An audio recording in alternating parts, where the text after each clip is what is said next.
Saudari-saudaraku terkasih, setelah menyatakan kesanggupan dan mengucapkan janji, tibalah saatnya saudari dan saudara dilantik. Bersiaplah melayani dalam karya penggembalaan gereja Allah yang kudus. Demi nama Bapa dan Putra dan Roh Kudus. Bersama ini, saya mewakili pastor kepala paroki, melantik koordinator dan pengurus PD PKK dan PDOM PKK Santa Maria, Gereja Hati Santa Perawan Maria Tak Bernoda, Paroki Tangerang, Keuskupan Agung Jakarta, periode 2025-2028, untuk melaksanakan karya pelaksanaan umat beriman sesuai sabda Tuhan. Akulah gembala yang baik. Gembala yang baik memberikan nyawanya bagi domba-dombanya. Semoga Tuhan Yesus memberkati karya pelayanan saudari-saudara di tengah-tengah umat beriman dan masyarakat. Sebagai wujud kesiapan menjadi pelayan gereja, maka terimalah berkat Allah.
Untuk bangkit berdiri 2028. Silakan untuk bangkit berdiri. Koordinator dan pengurus PD PKK dan PDOM PKK Santa Maria. Dan kami persilakan Bapak Direktur menyampaikan permintaan kepada Romo. Romo yang kami hormati, koordinator dan para pengurus PD PKK dan PDOMK Santa Maria yang baru ini telah siap untuk dilantik. Dengan hati gembira dan penuh rasa syukur, mereka mohon agar pastor berkenan melantik mereka sebagai pengurus PD PKK dan PDOMK Santa Maria Paroki Tangerang secara resmi. Kami persilakan, Romo. Saudari-saudaraku terkasih, setelah saudari-saudara mempersiapkan diri menjadi koordinator dan pengurus PD PKK dan PDOM PKK, maka nyatakanlah kesanggupan saudari-saudara sebagai koordinator dan pengurus PD PKK dan PDOM PKK. Bersediakah saudari-saudara menerima dan melaksanakan tugas pelayanan suci ini dengan sukacita dan rela hati? Ya, kami bersedia. Bersediakah saudari-saudara melayani umat Allah dengan semangat gembala baik dan murah hati? Ya, kami bersedia. Bersediakah saudari-saudara berkarya sesuai dengan arah dasar Keuskupan Agung Jakarta? Ya, kami bersedia. Bersediakah saudari-saudara berkarya dengan setia dan penuh semangat kerjasama sepanjang masa bakti pelayanan? Persembahkan bagi Tuhan. Saat ibu dan bapak mendampingi anak-anak dan bertumbuh dewasa, mereka menjadi pribadi yang penuh berkat dalam karya sehari-hari. Saat itu Anda bersukacita dan bersyukur kepada Tuhan. Saat bapak dan ibu memberikan karya pelayanan bagi persekutuan doa ini, walaupun mungkin tersinggung walaupun mungkin capek, tapi bapak ibu tetap terus melakukannya. Saat itu Anda menemukan sukacita yang penuh. Intinya apa? Saat kamu bertemu Yesus dalam hal-hal yang kecil dan sederhana, saat itu kamu menemukan meaningful happiness. Amin. Kita hening sujud. Kita di sini bersukacita, tapi sukacita ini ada layer-layernya. Yang pertama itu adalah sukacita yang palsu, atau pseudo happiness. Sukacita yang palsu. Saya mendampingi orang-orang muda di keuskupan ini, Mereka kalau habis tugas malam minggu, mereka akan pergi untuk apa? Untuk dugem. Mereka akan mendengarkan suara musik yang membuat jantung berdegup kencang dan lampu-lampu yang berkilauan, dan mereka akan menikmati satu malam itu sampai pagi dengan minum. Lalu paginya hebatnya adalah kadang-kadang mereka masih bisa tugas untuk jaga parkir. Setelah party, setelah dari selo party, mereka datang kembali pagi-pagi untuk ke gereja dan bertugas. Setelah bertugas, biasanya ada yang menghampiri, datang pada saya. Lalu saya tanya aja, gimana semalam? Menyenangkan atau enggak? Menyenangkan ngomong. Terus sekarang rasanya bagaimana? Pusing ngomong. Nah, itulah pseudo happiness, Bapak Ibu. Jadi dia sebentar, dia menipu. Kita lari, kita tidak menghadapi tantangan yang ada di hadapan kita, dan kita menyalurkan emosi dengan cara yang tidak sehat, dan kita terjebak dalam kepura-puraan. Saudara-saudari yang dikasih Tuhan, kita tidak ingin tentu berhenti pada pseudo happiness ini.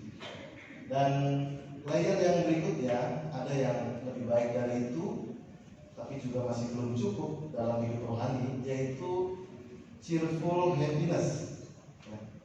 Kita joget-joget, kita ice breaking, kita tertawa, kita bersenang-senang, kita riang, tapi itu belum stabil. Kadang-kadang cheerful happiness ini bisa kita rasakan dalam hal-hal yang sederhana. Misalnya, anak-anak muda zaman sekarang merasakan sukacita dengan apa? Dengan diperhatikan. Kita sekarang hidup di era media sosial dan ada the economic of attention atau ekonomi perhatian. Misalnya, apa sih yang membuat kamu bersukacita? Pertanyaan ini pernah diajukan kepada sejumlah besar PMK. Salah satunya adalah ketika dia diperhatikan. Di sini, bapak-bapak, ibu-ibu, siapa yang punya Instagram? Angkat tangan. Coba lihat, angkat tangan. Woi.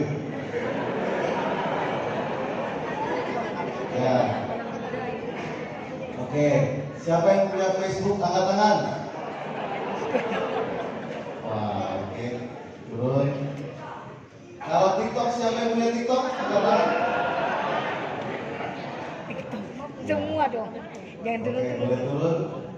Nah, booster dari anak-anak muda salah satunya adalah ketika dia pasang story dan dilihat oleh orang yang dia sukai. Kalau Bapak lain nih, Kalau Bapak Ibu punya Instagram, kalau kita buka snapgram story kita, di pojok kiri bawah itu ada mata, ya.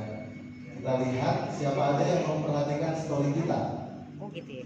Biasanya motivasi anak muda memasang story adalah supaya dilihat oleh kelas.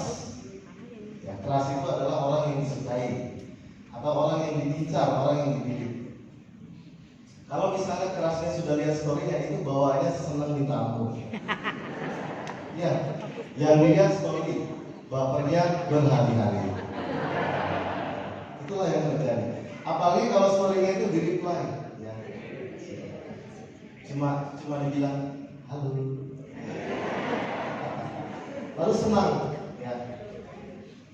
Hari ini salting, ya.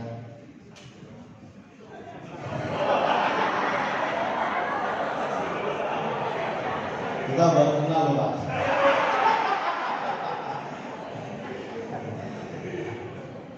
Hari ini chatting, 1 minggu salting, 1 bulan asing. Lalu ketika ditinggal, Asing. sukacitanya hilang. Itulah cheerful Cepet banget. happiness. Kita hahihi, tapi tidak lekang.